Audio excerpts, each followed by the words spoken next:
नमस्कारम। Swaraj IAS में मैं आपका अपना क्रांति सर। आज इस न्यूज में चर्चा का विषय है फिलिस्तीन।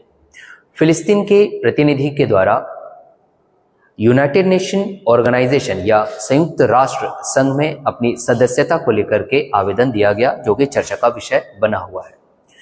तो क्या है फिलिस्तीन का मामला, इसे हम जानेंगे और साथ ही साथ इस स्वराज न्यूज के आज की इस वीडियो में क्या कुछ रहेगा खास, जिसमें हम चर्चा करेंगे। पहले उन बिंदुओं को हम देख लेते हैं और फिर आपको यह बताया जाएगा कि अगर आप एक विशेष तौर पर सीजीपीएससी मुख्य परीक्षा के विद्यार्थी हैं या फिर किसी अन्य परीक्षा की आप तैयारी कर रहे हैं, तो आप किस तरीके से इसे अपने प्रश्न पत्र से जोड़ेंगे और इसका लाभ उठा सकते हैं। तो चलिए बढ़ते हैं हमारे स्वराज न्यूज के आज के चर्चा के बिंदुओं में। तो सर्वप्रथम आज के इस वीडियो में आपको बताया जाएगा कि आखिरकार खबर क्या है, फिर इजराइल का मत बताया जाएगा, क्योंकि आप जानते हैं इजराइल और फिलिस्तीन के बीच जो मतभेद चल रहा है उसके बारे में बात की जाएगी, ताकि आपको एक ऐतिहासिक पृष्ठभूमि भी दिखाई दे।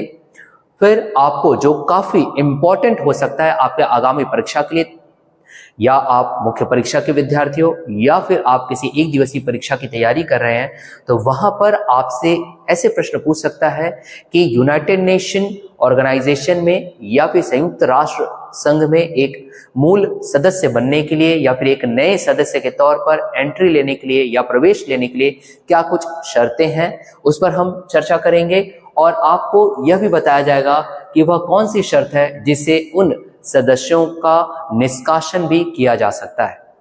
अंत में आप सभी के लिए एक वस्तुनिष्ठ प्रश्न रहेगा और उस वस्तुनिष्ठ प्रश्न का उत्तर आप आज के इस न्यूज के वीडियो पर बताए गए सभी कॉन्सेप्ट को ध्यान में रख करके कमेंट कर सकते हैं। तो चलिए बढ़ते हैं हमारे न्यूज की ओर।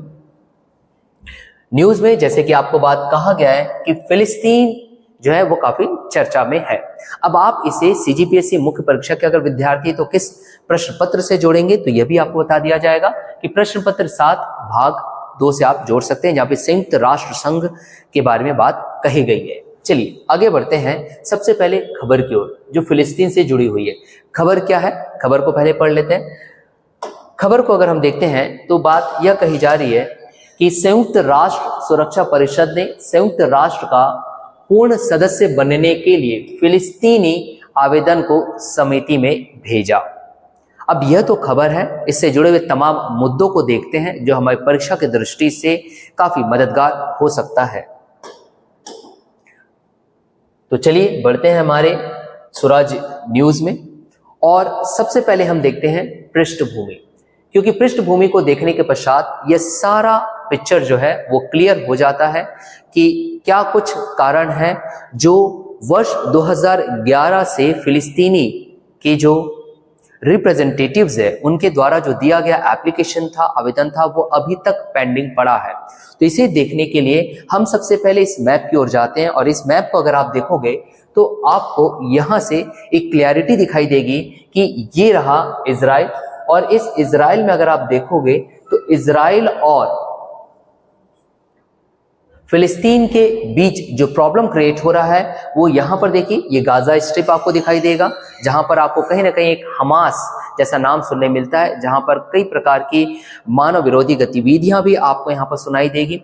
और ये है वेस्ट बैंक, जहां पे पैलेस्टीन जेरूसलम की भी बात यहाँ पे कही जा रही है।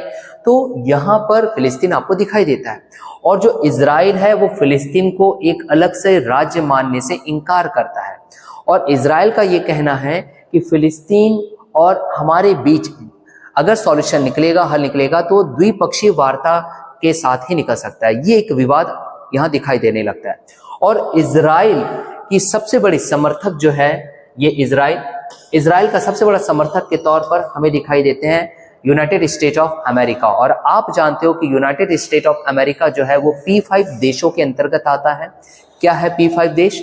P5 देश मतलब कि यहाँ पर बात कही जा रही है संयुक्त राष्ट्र संघ के अंतर्गत, आप जानते हो यूनाइटेड नेशन सिक्योरिटी काउंसिल, सुरक्षा परिषद, जहां पे P5 देश एक ऐसे देश है, 5 संख्या है, जो परमानेंट सदस्य है, जिनके पास अपना वीटो पावर होता है। अगर वो वीटो पावर लगा दिया जाता है तो जो प्रस्ताव है वो आगे ही नहीं बढ़ता। और उन P5 देशों में एक अमेरिका भी है जो कि समर्थक है इस इजराइल का।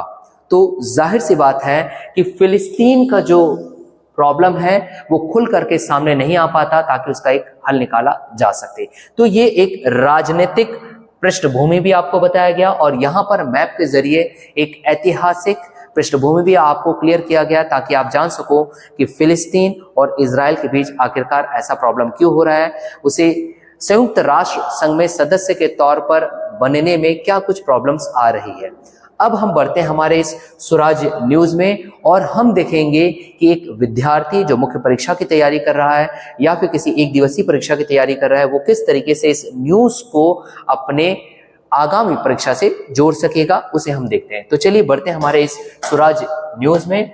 और इस स्वराज न्यूज में अगर देखा जाए तो अब बात उठती है कि संयुक्त राष्ट्र का सदस्य बनने के लिए क्या कुछ शर्तें हैं जो कि संयुक्त राष्ट्र के चार्टर में दिया गया है।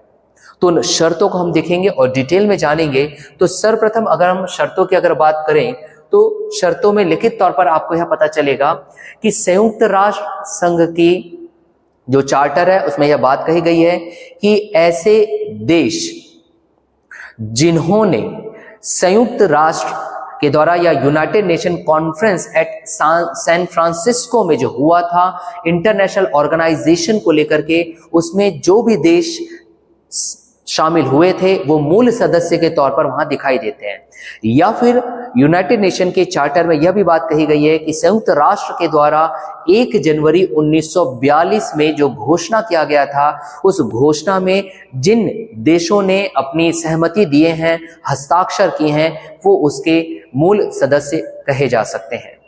अब बात उठती है कुछ ऐसे सदस्यों की जो नए सदस्य बनना चाहते हैं। तो उसके लिए कुछ शर्तों की अगर बात करें तो उसमें यह बात कही गई है कि संयुक्त राष्ट्र चार्टर के आधार पर ऐसे नए सदस्य देश जो मूल सदस्य बनना चाहते हैं या राज्य मूल सदस्य बनना चाहते हैं और वो शांति प्रिय देश है, तो उनके लिए एक प्रक्रिया यहाँ पर कही गई है। और वो प्रक्रिया में यह कहा गया है कि सर्वप्रथम उन देश को जो कि सदस्य बनना चाहते हैं उन्हें यूनाइटेड नेशन ऑर्गेनाइजेशन का जो चार्टर है उस चार्टर में जितनी भी बाध्यताएं दी गई है उनको मानना होगा, स्वीकार करना होगा, तभी वो जाकर के मूल सदस्य की एक प्रक्रिया में शामिल हो सकते हैं और सदस्य बन सकते हैं।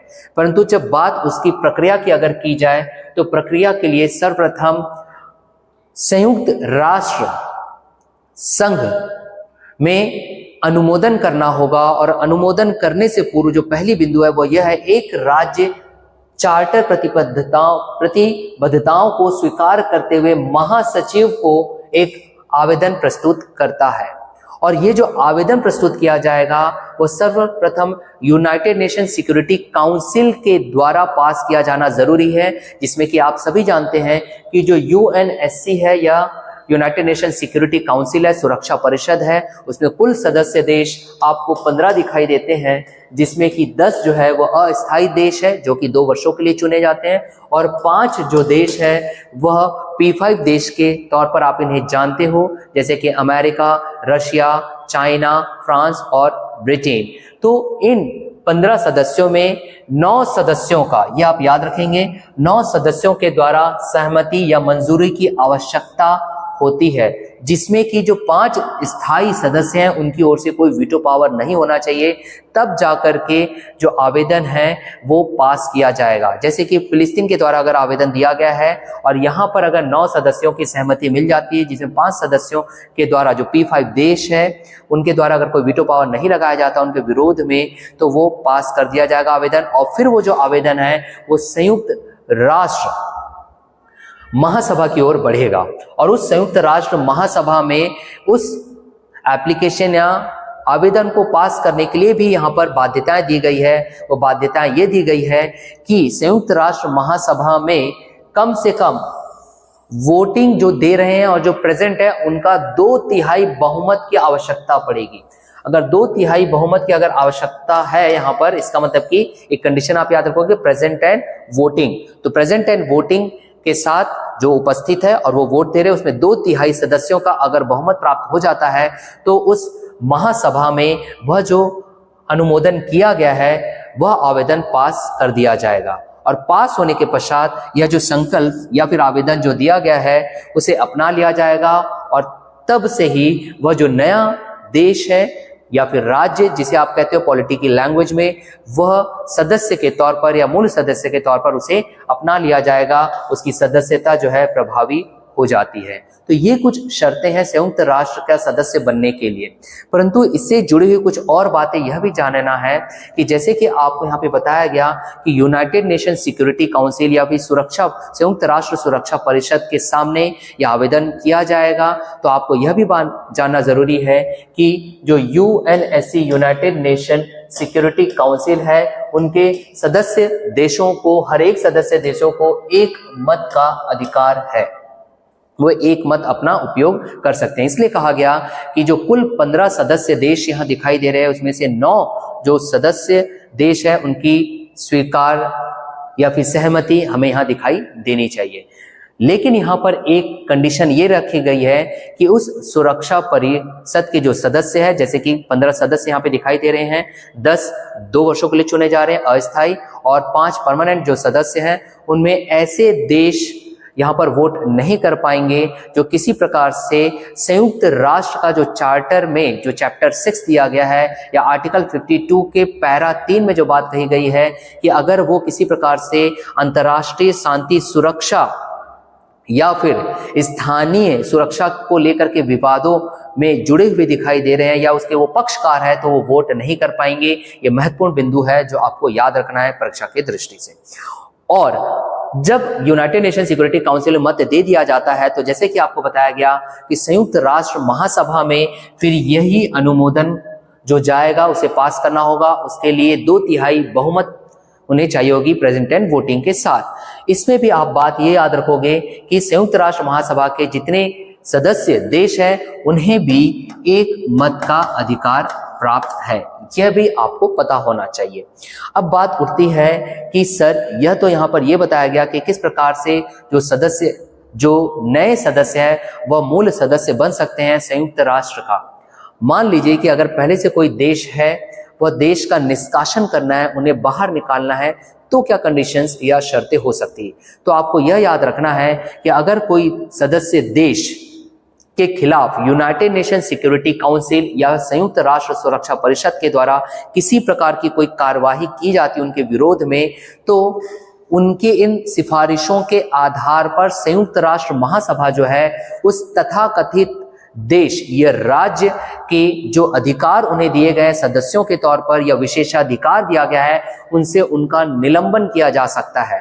अब यहाँ पर एक और शर्त आप याद ये रखोगे कि जो संयुक्त राष्ट्र सुरक्षा परिषद है उनकी सहमति या अगर वो स्वीकार उसे कर ले, तो पुनः वो जो अधिकार है या विशेषाधिकार है सदस्य के तौर पर उन तथाकथित देशों को दिया जा सकता है।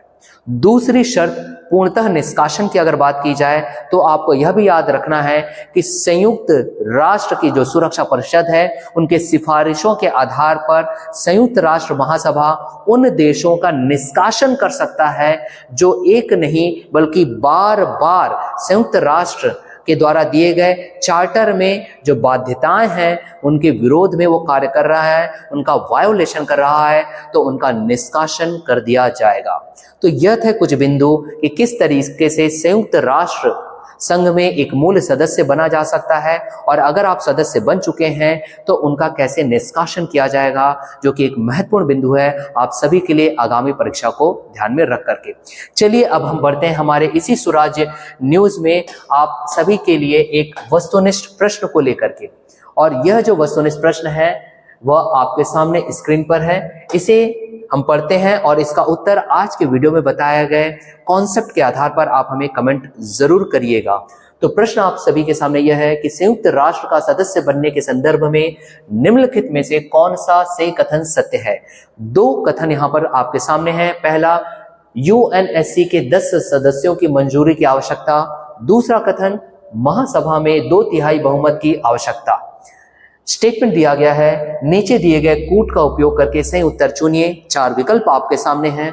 विकल्प ए केवल 1, विकल्प बी केवल 2, विकल्प सी 1 व 2 दोनों, और विकल्प डी उपरोक्त में से कोई नहीं।